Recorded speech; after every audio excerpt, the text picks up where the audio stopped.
when we decided to organize this conference after the death of Fidel Castro, I felt that I should challenge myself to sort of come up with something original about how I think about Fidel and his impact on the world. And basically, just briefly, what I tried to capture in this poem is the importance of literacy, like in Cuba, how they made so many people literate. We often forget how privileged we are to be able to read and write and spell.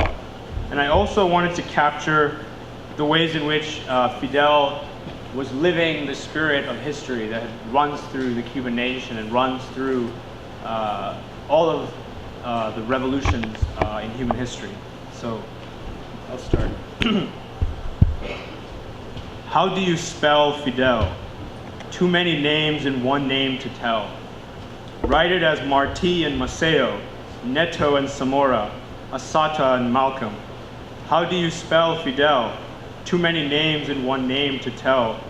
Not without that young doctor who died trying to heal Bolivia in its jungles, or all those good men who fell in the hills of Angola, or all the nameless slaves who met the Spanish whip with defiant mouths, and the American bayonet with defiant hands, or all who bled to raise the seeds of liberation in one island. How do you spell Fidel? Not without his countrymen who picked up the gun so their children could pick up books, who felt the swords of the tyrant's armies so the sick could feel the touch of the scalpel, revolutionaries who stood on the shoulders of giants, giants who slumped forward in battle, meeting this world's monstrosity with their fragile bodies, defiantly giving up the physical for the temporal. How do you spell Fidel? Not without those fallen soldiers, some old, some young, some men, some women, but all heroes, who gave their souls ink to the revolution, the pen through which Comandante wrote the name of Cuba on the 20th century. How do you spell Fidel? How do you spell liberation? How do you spell freedom? How do you spell dignity? How do you write about the teacher who taught a nation to spell, to think, to struggle? Only if you know him as the teacher who passed on the lessons of so many martyrs, himself the earnest student of so many comrades, loyal to each brother and sister until the end, moved to teach the world with the strength they gave him in their honor. So let us practice writing the name Fidel until that day comes when with our own ink and our own blood and our own pens, we can write the story of a new world, where every name is bound together in the crucible of resistance, so that Philadelphia becomes Havana, America becomes Cuba, Cuba becomes America, both become free. Martí becomes Fidel, Fidel becomes Martí, Fidel becomes Spartacus, Spartacus becomes Lenin, and they all smile, look straight into our eyes, and call us all by our only name, compañero, sati, comrade. Thank you. I'm going to be reading some poems from Ho Chi Minh's prison diary from when he was captured by Chiang Kai-shek's guards in China. And one of the things that you will notice is his connection to nature. And that's important to emphasize because in the struggle for liberation, I think that the struggle to liberate humanity and liberate the land is not separate. And I think that, as we see in countries like Vietnam, people see themselves as one with the land in a way that, and I don't mean land as in a commodity, but land as in like you're in a relationship with it. You dig it, you plant seeds in it, the seeds grow into vegetables and it feeds you back. So that's something noticeable in his work as well. And of course, once he left that prison, he went on to free his country from the occupation of the French and also beat the biggest superpower in the world, the United States. So I'll start with The Flute of a Fellow Prisoner. Nostalgically, a flute wails in the ward. Sad grows the tone, mournful the melody. Miles away, beyond passes and streams, in infinite melancholy. A lonely wife mounts a tower to gaze abroad.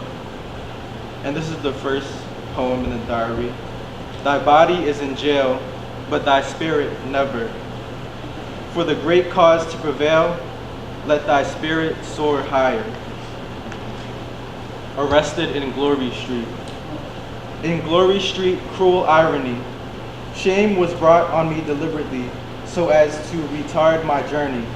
Groundlessly, I was accused of the crime of spying, and a man's honor for no reason was reduced to nothing. So I'm gonna go on to the last poem. And this is the one that George Jackson read, that he referenced. And you see similarities with people who were in prison, and once they come out, especially, activists. And I see a lot of parallels between Ho Chi Minh's writing along with Mumia's, Live from Death Row. So this one is for Mumia and all political prisoners. People who come out of prison build up the country. Misfortune is a test of people's fidelity. Those who protest at injustice are people of true merit. When the prison doors are opened, the real dragon will fly out. I just want to read two poems by Agostinho Neto. Agostinho Neto was one of the founders of the People's Movement for the Liberation of Angola, and he, after the successful armed struggle against the Portuguese colonialists, went on to become the first president of Angola. He was a great poet. He did a lot of time in the colonial prisons of the Portuguese. And he spoke a great deal about the urban working class in Luanda, the capital of Angola. So this one is called Night. I live in the dark neighborhoods of the world without light of life. I go down the streets groping, leaning on my formless dreams, stumbling in slavery in my desire to be. There are slave neighborhoods, worlds of misery, dark neighborhoods, where wills are diluted and men become like things.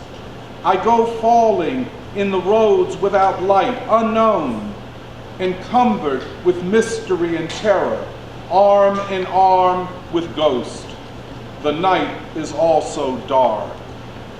And the last one I'm going to read is called Western Civilization. Tins fixed to stakes, driven in the earth, make the house. Rags complete the intimate landscape. The sun piercing the cracks awaken the inhabitants. After 12 hours of slave labor, breaking stones, carrying stones, breaking stones, carrying stones, in the sun, in the rain, breaking stones, carrying stones, old age comes fast. A reed mat on dark nights, enough for him to die on, thankfully, and of hunger.